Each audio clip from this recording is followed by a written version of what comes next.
It's 4 o'clock. I'll call PUC to order on October 19th. Please join me in the pledge. Paul, you got your flag, please? Yep. Of course. I pledge allegiance to the flag of the United States of America, and to the republic for which stands one nation, under God, indivisible, indivisible, liberty and justice for all. Okay. Stereo. All right. Is there any public comments? Anybody in the public on? No. Okay. All right. What's the first thing on the agenda, Kathy? It would be minutes. There's no correspondence that I know of, so the next thing would be minutes for the October Minute meeting. of October 5th. I have a motion to approve the minutes of October 5th as presented. I'll make the Everybody have a motion. chance to look over. Second. Are there any additions or deletions? Nope. Okay, Oh, I'm good. all those in favor? Aye. Aye. Opposed? Abstentions? Carried.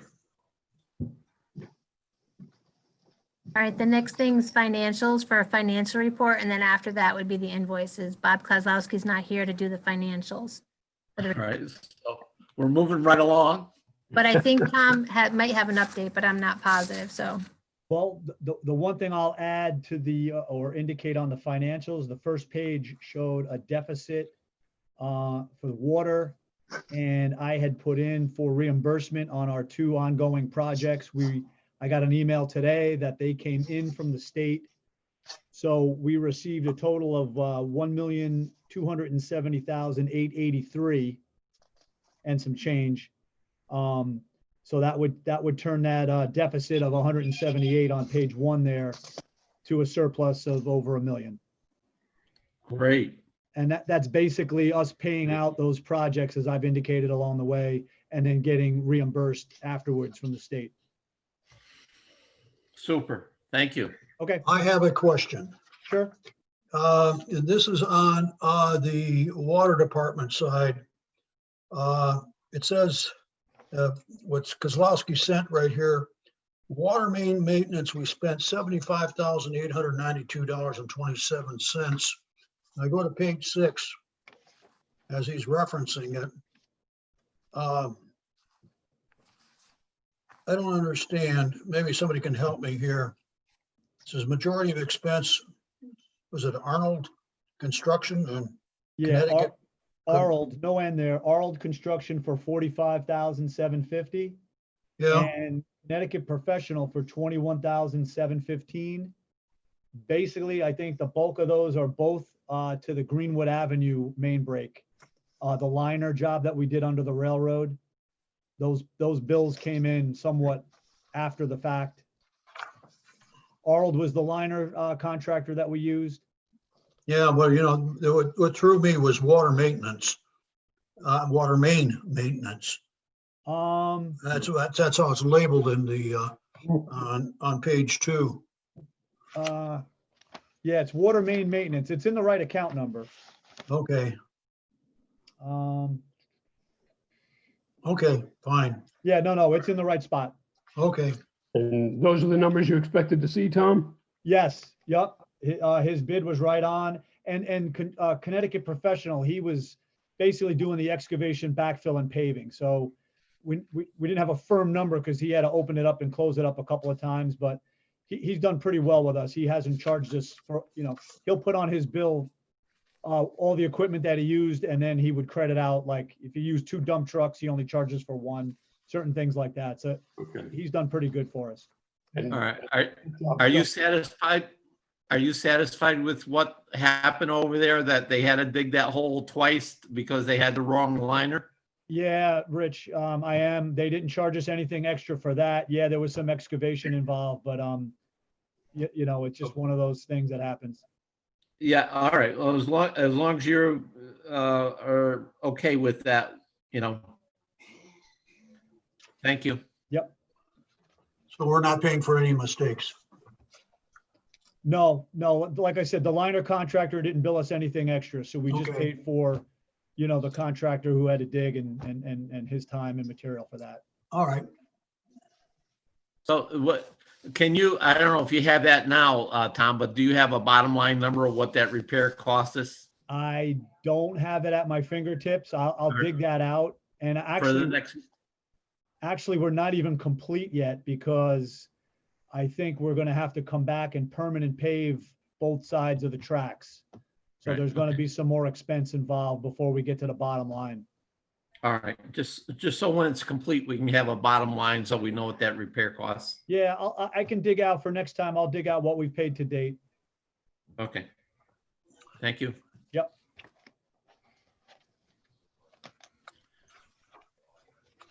So Kathy, on the invoices, can you give me the bottom line number? Yep, it's $103,710.39. It's 4 invoices. Okay. The bulk of that is the next invoice from DN Tanks for the Chestnut Ridge tank. They were 101,488 out of the total 103,710. Any other discussion on the invoices? No. All in favor? Aye. Opposed? Carried. That's next on the list there, Kathy, please. Would be proposal for design of sanitary sewer improvements, sub-area 14. Yeah. What I submitted there was the next proposal from Weston and Sampson. If you recall, we did a study of 9, 12, and 15, and then we followed through and did some construction work to do some repairs and cover some repair some infiltration. They've also studied sub-area 14. So this proposal would be to set us up for the first 2 sets of construction projects, and the majority of which in this sub-area is excessive infiltration that we'd like to get pipes lined and get some of that extra infiltration out of the system. And Help me here on one thing. Marty, I assume you read that entire contract. To me, there's a lot of boilerplate behind it, and I've read it. It's a contract, but the only thing that I've got a question for, and that perhaps for Tom, I don't understand one thing. Maybe I'm just being blockheaded about it. On page 5 of 13, I just don't, there's such a thing as ceiling costs and fixed fees. What are fixed fees for? That's one thing I'd never understood. Yeah, I did end up looking back at the last time we did one of these, which was now probably over a year ago. But the fixed fee piece was I believe it's the subcontractor of the engineer, like for his, and I'm sorry, Paul, I'm not.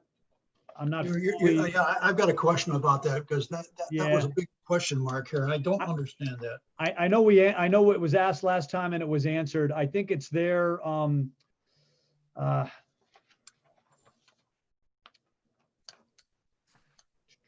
it's not a lot of money, but it's their travel. it's I think it's their basically their fixed cost. Any subcontractors, it's their printing. It's well, do me a favor, just investigate or just report next time on it. I will do that. I will do Okay, that. thank you. And to answer your first question, and Marty, I can help you out here. When we did this the last time with Weston and Sampson for the design work for 9, 12, and 15, you had a series of comments and revisions you wanted from them. And it was mostly on like the insurance and the liability and that kind of stuff. I went through this, compared it to that, and everything that we asked for on the previous one, they incorporated. In other words, they didn't go back to their original agreement. They used the agreement that we had them revise. So I just wanted to let you know that. Yeah, I understand what Paul's saying. I didn't have a problem with the amounts. I mean, it seems pretty obvious that we're looking at a total of $50,000. I also didn't have any problems with the insurance, but there's a couple other things that I had questions about, and I don't know who can answer the questions. For instance, if you look on page 6, 5.6 and 5.7. It talks about if they need more money. You know, if you read 5.6, if they end up with having to come up with additional funds, then you go to 5.7. It says that if the costs are exceeded, the agreement shall be amended to provide to the engineer as follows. Well, the part above it says we don't have to do that. We can just end it. If you read 5.6. True. Yeah. See, because if you read the last sentence in 5.6, should the revised total estimated cost exceed the total estimated cost, this agreement shall either be amended to cover the increase in the estimated cost or the scope of services shall be reduced. But then the next paragraph says, here's what we're going to do when we need more money. So I don't know, you know, I don't know if it's an either or that was one thing. There was something else here that I had a real problem with. Just to go on 6.5.2, it says that we're to maintain employers' liability insurance for all employees on the project of I don't know what we have with the town, 500. I have no idea what the cost is. You know, I don't know if we've got 500,000. I don't know if that would just be workers' comp. I know we've got whatever's required by workers' comp under Connecticut law, but this, I don't know. You know, that wasn't a big issue anyway, but was a big issue is on the next page, 7.2 goes on to the top of the page. They go through a whole series of items that they're going to indemnify us for, but then it goes down to, then it says this indemnification expressly excludes the duty of the engineer to defend the owner. Well, you know, I understand what indemnification is, but it's a little easier to indemnify somebody when you're involved in the very beginning doing the defending for everybody. And they're saying they don't have to do that here. I mean, I think in the long run, that could cost them money because then they go on and they say, once we defend ourselves, we can go back and ask them for our attorney's fees. Well, you know, I don't know why they would want to do that.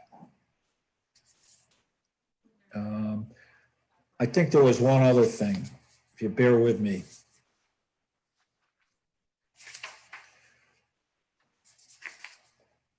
Oh, yeah, 11 point, this is a real bad one.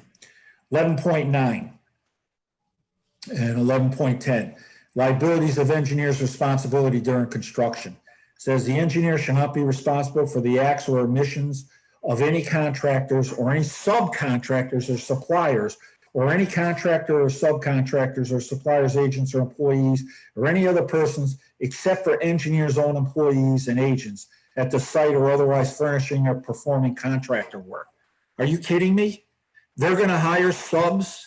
We've got nothing to do with it. Their subs screw something up and they're not going to be responsible for that? I think the contractor's going to hire the subs and they're going to have to supply insurance for their people. The engineer is not going to be liable, is what he's saying here, is what I understand. The engineer is not going to be liable for the contractor or the contractor's subcontractor. Well, I read it as to us. Yeah, I do I too. mean, it should be as to us. We should be responsible. If they hired the contractor and the contractor hired the subcontractor and they screwed up and the town was hurt, why the hell should we be penalized? But They should protect us. we're going to go out to bid, Marty. They're not going to hire the contractor. Right. We're going to go out to bid.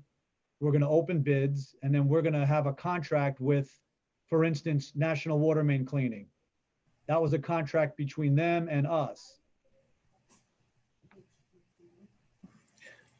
And you look at 11.10, the engineer should not be responsible for any errors in or omissions in the information provided by contractor that is incorporated in the record drawings or other record documents. Engineer shall not check the contractor's record drawings information unless included in the scope of engineer services contained in Article 2. And then engineer will only be responsible for checking what is not hidden behind walls in the floor roof. I mean, why are we hiring these guys? They're the experts. We're not the experts. That's why we're hiring them. You know, I mean, if they ask the contractor to provide drawings, who's going to look at those drawings to make sure they're right? Are you going to do it? I'm not going to do it. I mean, Kathy's not going to do it. Paul's not going to do it. So who does it? They do. But they're saying they're not going to be responsible.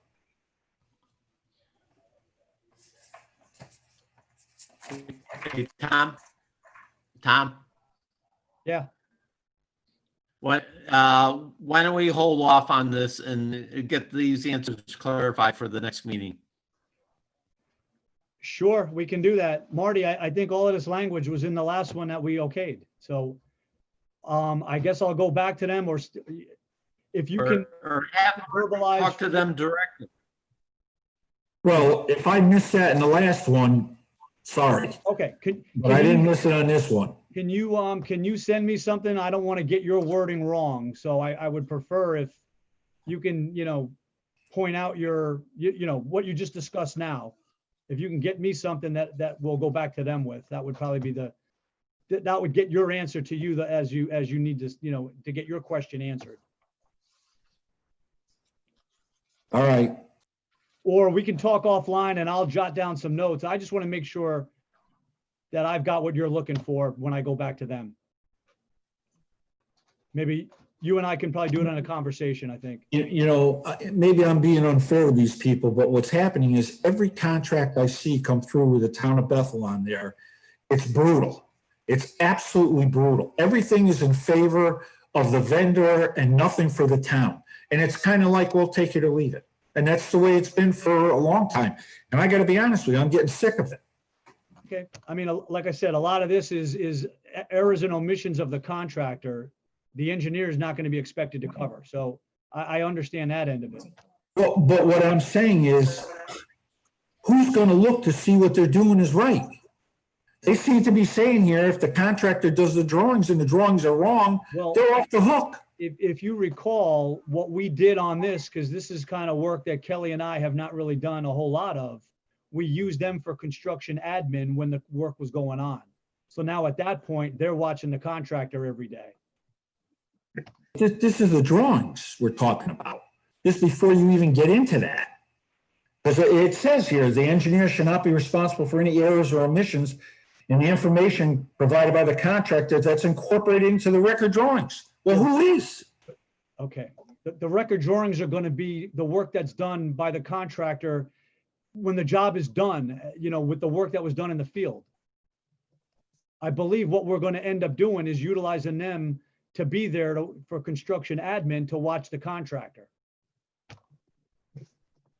In other words, he's writing this because he doesn't know that he's going to be doing that for us at this point in time. Well, let me ask the question in a different manner. We went back to them and said, we're not happy with this. And they said, well, do you have your own contract that we can review? Do we have anything we could provide them? No. I'll make one more general comment too. This agreement, and you're probably right, Tom. I didn't pick up on a lot of the stuff the last time. This agreement was written. There's no question in my mind for them to cover their butts from Sunday to Monday to Tuesday and Wednesday. I mean, it's just, you can tell, it's like they've been in these problems before and they're specifically writing things to back out of the problems. I mean, that's my opinion. I mean, like I said, I apologize if I missed on the first time around, but Okay. anyway. Well, Okay. like I said, Marty, maybe you and I can talk and I'll take some notes as to specifically what you're looking for. In this conversation now, I wasn't jotting down everything you're saying, so.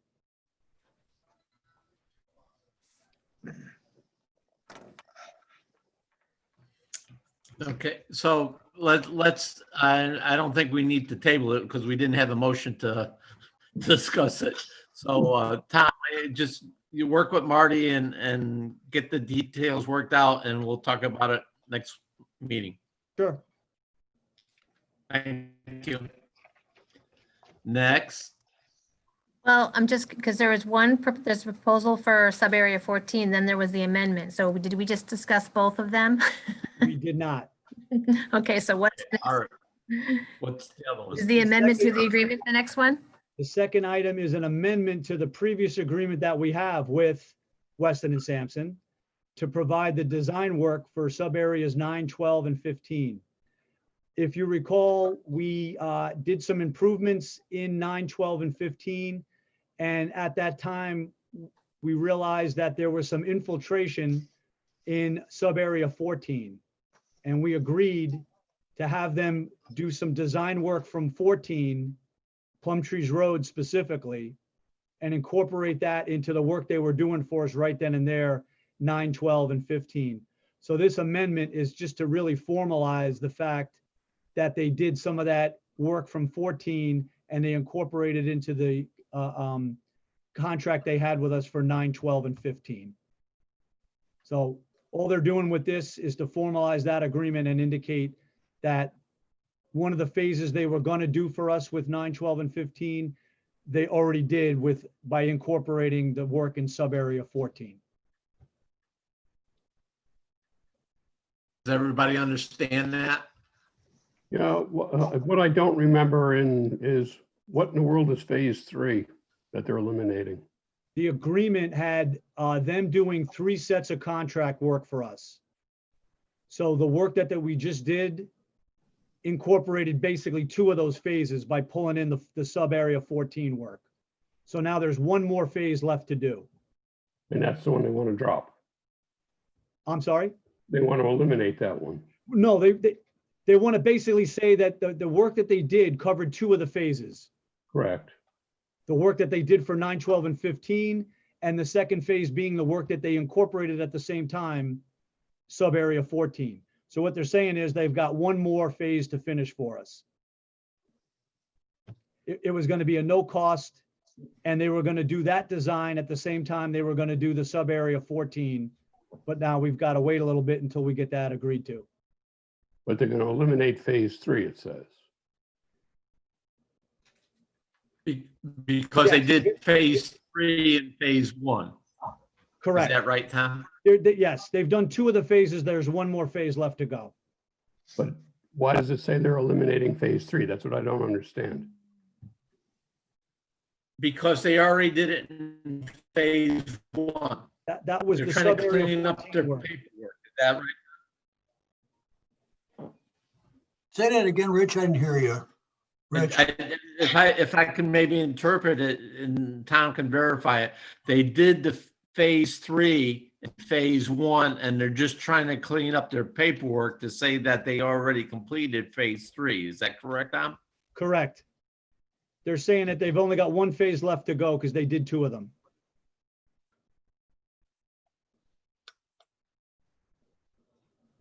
And why is this line in here if it's already done? And I think they're trying to clean up their paperwork to say that it was already included in phase 1. There were 3 phases to do in 9, 12, and 15. right. So they did phase 1 and they did a second phase for us by going into sub-area 14 and pulling in that work.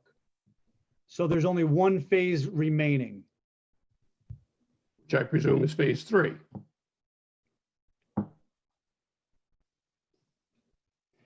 They're calling No, it phase they're 2. They're looking- saying they eliminated phase 3, Dino. Right.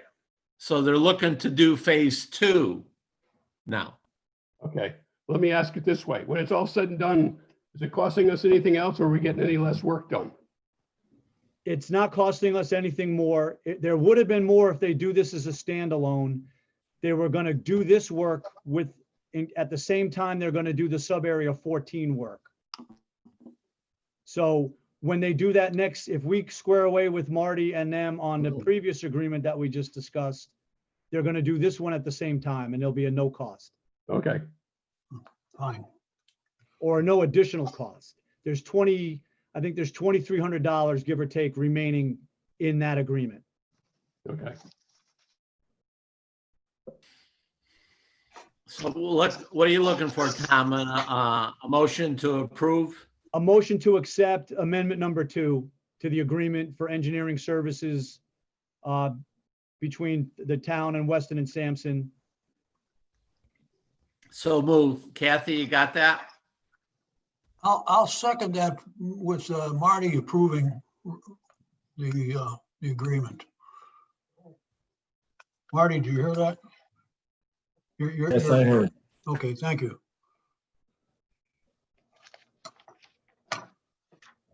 Okay, any other discussion? All in favor? Aye. Right. Thank you. Director's report. All right, I just have one item, and I was going to ask Kathy to put up on the screen a spreadsheet. And what you're going to see is, I know, Paul, I think it was you that asked about the sewer flows from the plum trees. Correct. Yeah, I've got my notes right here on it. Okay, so I put together a spreadsheet that compared calendar year 2019 with calendar year 2020. Yeah, we wanted to see if there was any measurement or infiltration flow to determine the amount if there was an improvement. Correct. So I put it together in a spreadsheet so you can compare month to month, hopefully. Well, we'll see. It's not letting me get into it now. Let me get my magic marker out. I'll write on the wall behind me. You can all read it. Your wife will love that, eh? Spray paint, I can't see it. I can include it in our in the package for next meeting. Why don't we do that? And I could briefly tell you that, like I tried to explain last time, with COVID and our people at home situation not being normal in 2020 compared to 2019, it might not have been apples to apples. We did see some flow reduction starting in June. So June, July, August, September, and thus far in October, the numbers for 2020 are pretty well below the numbers for 2019. Yeah, we haven't had any rain. No, but I'll tell you what, Paul, the water usage has been Oh, up sure, over we've got everybody home. I grant you that. The kids are flushing the toilet more. 20%. So Yeah. if they're using 20% more water, you got to figure a fair amount of that is going down the sewer as well. You know, So the combination of, yeah, we haven't had a lot of rain. That's why you think it might be low. But we've also been up on water usage, and that would let you think that it's high. Yeah. So with all of that taken into consideration, the numbers are still pretty well below. So I think overall it's good news. maybe we should put out the little expression I used to use, heard years ago, and my parents said, if it's yellow, let it be. If it's brown, flush it down. If it's yellow, let it mellow, right? Can we put that on the next bill that goes out? There you go. If I get approval on that, sure. Advice from the selectmen. I abstain. That was it for my director's report. All I have left is reporting on the capital Okay, projects. how's the capital projects going? I see they're working on Oakland. Yeah, on the 2019 water mains, they started work on Oakland last week. So they're making their way up the hill. Things are a little tight on the initial section, and hopefully they'll get to go a little bit, with more progress as they get further up the hill. They've told me that the paving is scheduled for starting next Monday over on the Grassy Plain, Highview streets that they started previously. Chestnut Tank. They're moving on the water main installs. They're probably going to finish that this week. I've got 2 additional change orders. They're both within the contingency. We hit a bunch of additional rock when they were installing the electrical conduits. So that change order was over 11,686. And then to get the water main properly tested and flushed, we needed 2 blow-offs, one at the one where we tapped the main, and then one closer to the tank. So that change order was on the order of 4,108. So with both of those change orders, that'll be numbers 3 and 4. We're still well within the contingency that we have. Do you have the hydrants also? We were saying we were going to put some hydrants on that You're street? right, that number hasn't been formalized yet with them. It includes the hydrant and that cross or that interconnection between the Long Meadow Lane and Main and that main. And I think we had we gave ourselves like a $15,000 limit, and we should be coming in under that. Now, are they doing landscaping now or, No, they've got to finish the water line. okay, They've got to finish the electrical conduit and get the electrical connected. Then they've got to backfill around the tank. And then the landscaping is going to come thereafter. okay. Do they think they'll get that done yet this year, Tom? The landscaping, I didn't Yeah. ask them, the water main and getting the tank in service, yes. Right, yeah. But I meant the landscaping, yeah. I mean, we're going to end up holding some amount of retainage. I could see that going beyond into the spring. So if there's any landscaping that either needs to be completed or improved or changed out, we'll have retainage to cover that. Okay. Did you and or Kelly talk to him about cleaning up some of that site, the extra trees that fell down up there? I did not yet at this point. Kelly might have. I know we're going to have a punch list for them. So yeah, that's going to be part of that punch list. Oh, yeah. I was just thinking while the equipment is there, they Absolutely. can haul. Yeah. No, All right. I agree. Before he demobilizes, we're going to get him a list. Okay. All right. The Bergstrom well, I anticipated having Wright Pierce here for a presentation, but we're going to put that off until next meeting. So I expect them to be available next meeting to give us a more in-depth presentation. Last item I have is Briarcliff. The generator has been installed, and we started that up today, tested it out, and it's in operation. Super. And Eureka?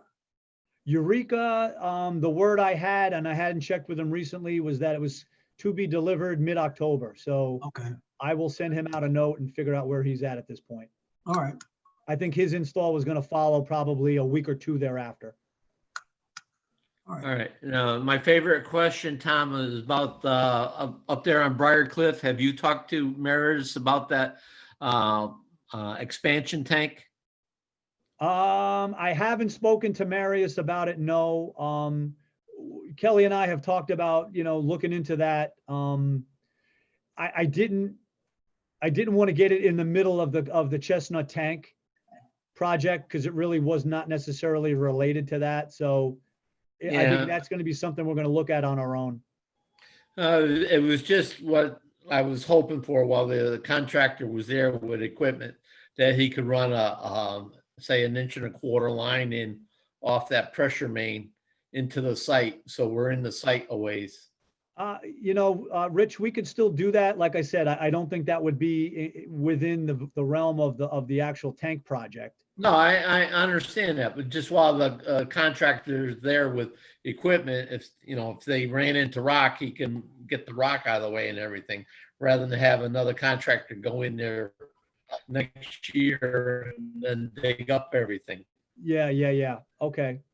All right. I guess that's something we could. I'm around for the next 2 weeks because Matt's out of town. I'll come down and see you, and we'll see what we can talk Okay. about it. All right. Thank you. Yep. That's all I had. Maybe Tom, Yep. maybe or Kelly, is there? I don't think there's a readout of how many times that pump. Is there a readout on how many times that pump goes on and off on Briarcliff? Yes. Yes, there is. Do you have a log of that? Yes, we do. We keep it. We keep a record of that. Yes. All right. Okay. Just, maybe I could look at that and just browse through it and see how often that pump goes on and off. Yeah. No, it comes on frequently, Rich. No doubt. Yeah. Well, a pressure tank would certainly help that, I Yeah. believe. That, that's the worst thing for any submergible pump, the on and off. Okay. Thank you. Kelly's up.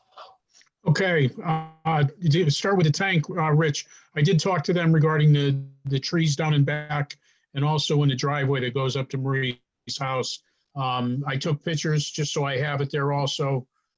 They actually, the past couple of weeks, they've been hot and heavy doing the water main from when they cut into our 16 there.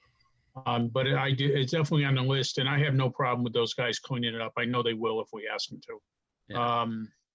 But again, as for the tank, they really are shutting down the 16-inch transmission main. We had it off for 2 days. They took out the line stop. All the valves are installed. The hydrant that you asked for is installed. The crossover is installed, and they're probably about 100 feet away from the vault. So we're in good shape with them up there. As for Oakland Heights, like Tom said, they're in a real tight area. There's a lot of up and down and over and stuff not where it's supposed to be marked, but they've got a small mini excavator in there and they're going along pretty well.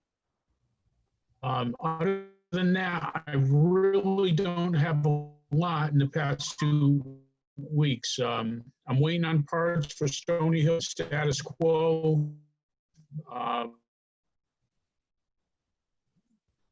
They're starting to read meters today.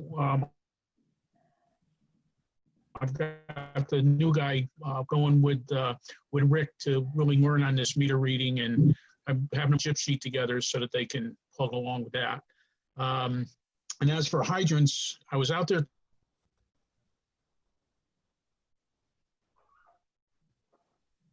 Oh, gone. Lost you, Kelly. You have to repeat it, Kelly. We lost you. It's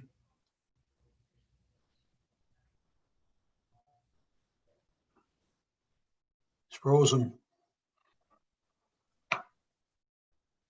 Technology. Kel, can you hear us?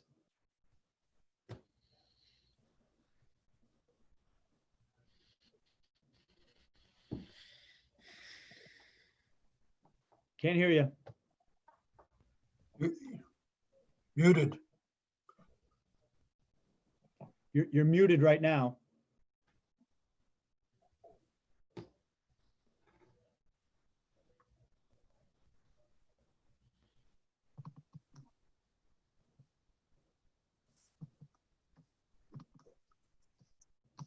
All right, how about now?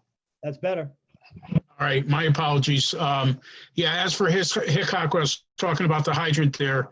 We're going to have to do a shutdown on that 12-inch line there, which is going to affect all of Hickok.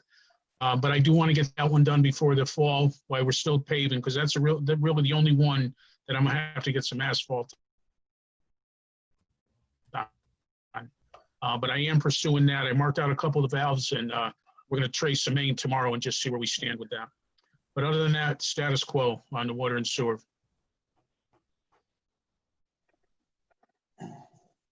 Okay. Anything else? No, you answered my hydrant question.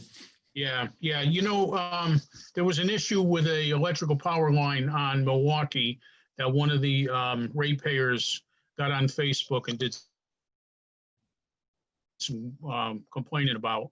So I'm definitely gonna get that out of the way. A lot of times these people don't realize they've got 2 or 3 hydrants within 500 feet of the ones that are out of service. But anyhow, I understand their pain.